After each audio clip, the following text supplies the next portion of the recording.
बहुत बंदा हमारे भाई के साथ है। और ये देखें अभी बुलटों पे हम जा रहे हैं सारे।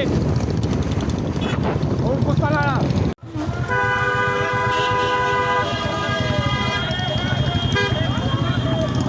आप देख सकते हो अभी हमारे इधर अपने झंडे झंडे निकले हुए। और ये देखो बाइक है अपनी।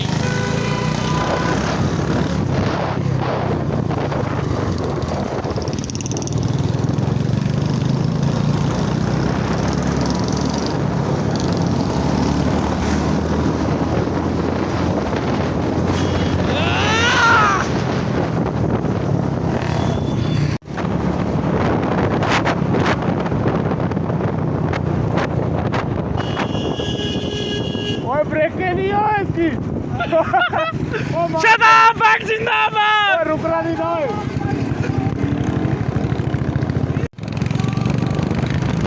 भट्टी जिंदाबाद।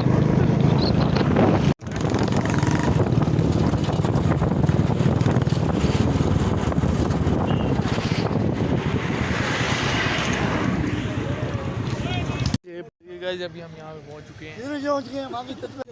मेरा 80 प्लस मेरा इसका तो वही 100 था ना। सही है आगे 110।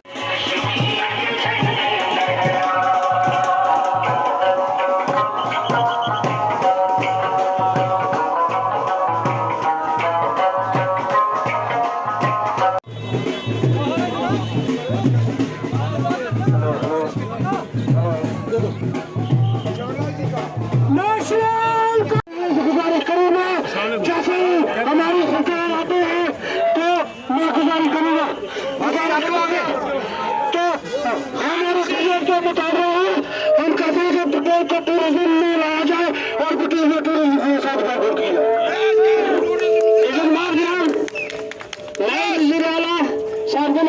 और हमारे पार्टी के वाइस प्रेसिडेंट साहब जजेस स्टेडियम साहब गुप्ता साहब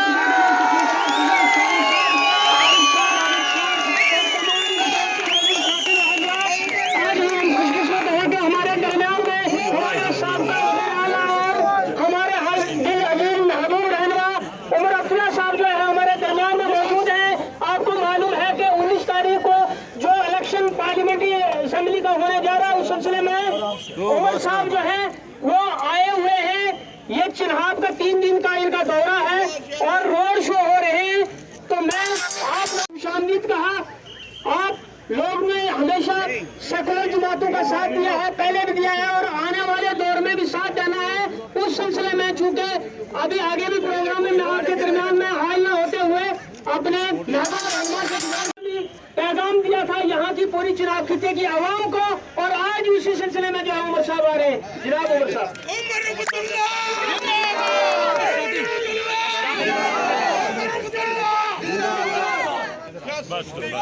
नेशनल कॉन्फ्रेंस के दौरान यहाँ आए हुए तमाम सीनियर साथी हजरात, यहाँ पे बटोट के बुजुर्गों नौजवान साथियों, आप सबको मेरी तरफ से अस्सलाम वालेकुम और आदाब। आज हम एक खास मकसद से यहाँ आए हुए हैं। झंडा सीधा रख, इधर सीधा खड़ा है। 19 तारीख को आपने फैसला करना है इधर रखिए। यहाँ से आप किसको नुमाइंदे के तौर पे दिल्ली भेजना चाहते हैं अपनी नुमाइंदगी करने के लिए। और यहाँ के जो आपके मुतालबे हैं उन मुतालबों का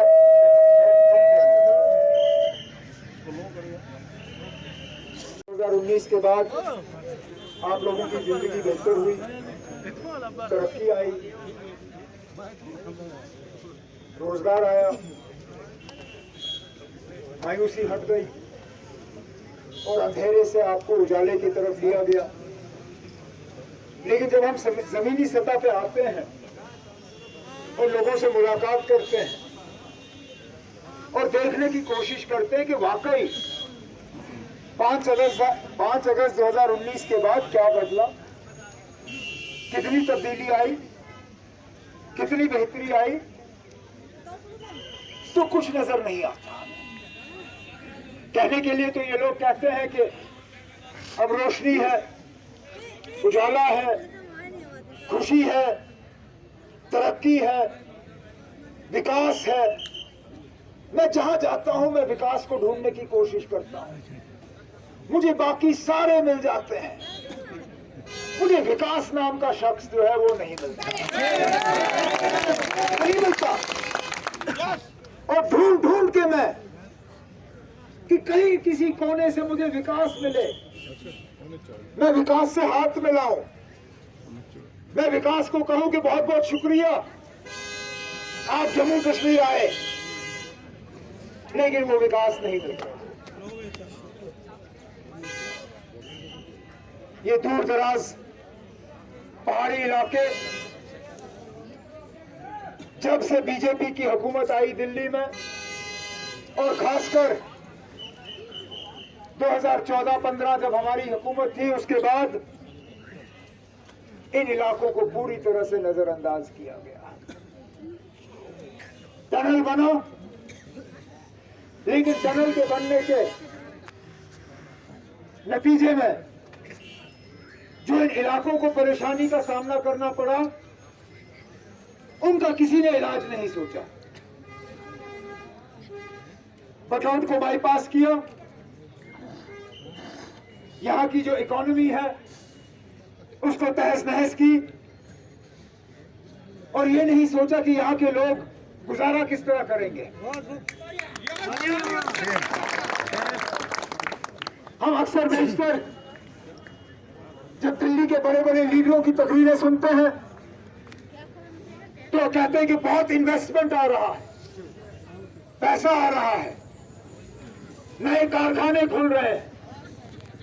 लेकिन हकीकत यह है कि यहां जिन्होंने कारखाने खोले थे, जिनकी दुकानें थी, जिनके रेस्टोरेंट थे, जिनके होटल थे, आज वो परेशान हैं कि कहां से उनकी कमाई होगी, कहां से वो अपना गुजारा कर पाएंगे। नौजवानों को कहा गया था कि नौजवानों की मुलाजमत में रुकावट हम नेशनल कॉन्फ्रेंस वाले हैं, और हमारे हटने के बाद यहां सरकारी मुलाजमत का एक नया दौर शुरू होगा। वो दिन और ये दिन एक लिस्ट भी ये लोग जारी नहीं कर सके। जब भी, और ये हकीकत है, जब भी इन्होंने मुलाजमत का लिस्ट निकाला, वहां से धांधली के इल्जाम लगे, लिस्ट रद्द की गई, और उसके बाद रिक्रूटमेंट का सिलसिला बंद हुआ।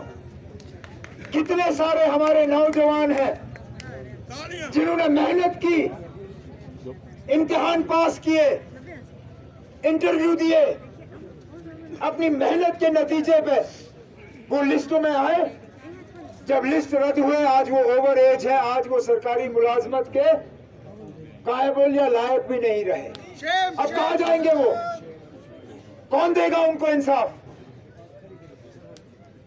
कौन सा दरवाजा खटखटाएंगे? क्योंकि 10 साल से जिनको आपने एमपी बनाया वो नजर ही कहां है? कहां पूछा उन्होंने आपसे? कौन सा आपका मुतालबा, कौन सा आपकी मुश्किलात, कौन सी आपकी परेशानी उन्होंने हल की? उनके जरिए आप में से कितनों को सरकारी नौकरियां मिली?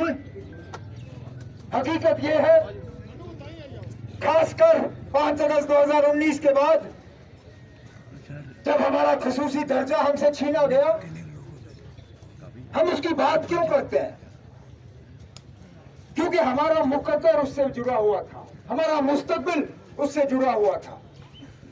हमारी जमीनें, हमारे रोजगार, हमारे ठेके, हमारा कामकाज, हमारी इज्जत, पहचान, वकार, वो सारा कुछ उससे जुड़ा हुआ था। शेर कश्मीर ने लैंड टू द टिलर के तहत आप लोगों को जमीनें दी, रातों रात जमीन के मालिकाना हक आपको दिए। अब इन लोग यहां आपको बेघर किया जाए। मजदूर आते हैं बाहर से, ठेकेदार आते हैं बाहर से, दरिया से रेत निकालनी होती है, उसका ठेका बाहर वाले को, पहाड़ से पत्थर काटने होते हैं, ठेका बाहर वाले को, हाईवे पे टोल जमा करना होता है, पकड़ने वाला बाहर का। रतले का पावर प्रोजेक्ट हमारा दरिया हमारी, आबो हवा हमारा, सारा कुछ हमारा। 40 साल के लिए वो बिजली, अब इन्होंने फैसला किया है कि वो राजस्थान भेजेंगे। हमारे यहाँ बिजली नहीं। इस साल के सर्दियों की हालत हमें अभी भी याद है। 8-8, 10-10, 12-12 घंटे कट, और हमारी बिजली राजस्थान। हमने जब बगलिहार का पावर प्रोजेक्ट बनाया, मुलाजमत यहाँ के लोगों को मिली, बिजली हमने इस्तेमाल किया, इन लोगों ने वो सारा बाहर दे दिया। एक चीज कर सके ये यहाँ तबाही हुई, नुक्कड़ नुक्कड़ पे इन लोगों ने शराब की दुकानें खोली और कुछ नहीं किया। जितनी शराब की दुकानें खोली, अगर उतने स्कूल बनाए होते मैं मानता, अगर उतने अस्पताल बनाए होते मैं मानता, अगर उतने कॉलेज खुले होते मैं सलाम करता, अगर उतने लोगों को रोजगार दिया होता मैं कहता हाँ जनाब आपने यहां कुछ बेहतरी लाई। नशा और ड्रग्स, इसके अलावा हमारे नौजवानों को दिया क्या इन्होंने? क्या दिया? आप खुद देखिए ना क्या दिया। इसलिए यहां वोटों के बंटवारे में लगे हुए हैं। चुन चुन के इन्होंने उम्मीदवार लाए हैं ताकि आप लोगों की आवाज कमजोर हो जाए। पार्लिमानी हल्के हैं, सिर्फ उधमपुर से उनका उम्मीदवार क्यों उठा? जम्मू से क्यों नहीं? अनंतनाग से क्यों नहीं? श्रीनगर से क्यों नहीं? बारामूला से क्यों नहीं? सिर्फ और सिर्फ यहां वोट काटने के लिए। उनका कोई जलसा उधमपुर में हुआ? 10 असेंबली हल्के हैं वहां पे। उन 10 असेंबली हल्कों में एक जगह भी उन्होंने प्रोग्राम किया? कठुआ में 6 असेंबली हल्के हैं। कठुआ के 6 असेंबली हल्कों में एक हल्के में उन्होंने प्रोग्राम किया?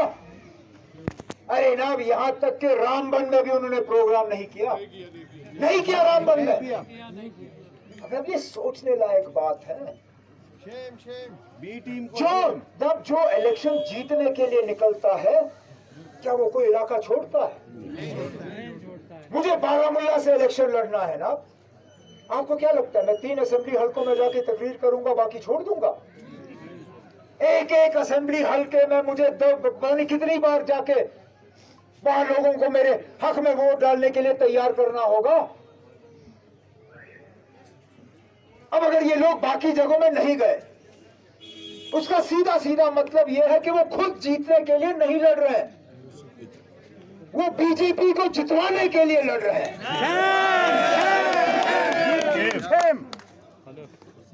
तो क्यों कर रहे हैं हम अपनी आवाज कमजोर? करें जो हमें अलग करने की कोशिश करें, अलग करने की कोशिश करें, जो मजहब की बुनियाद पे यहां वोट हासिल करने की कोशिश करें, जो जात बरादरी इलाकाई सियासत करें। दूसरी तरफ से वो जो जब बात करते हैं तो जोड़ने की बात करते हैं, जब यात्रा निकालते हैं तो कहते हैं कि भारत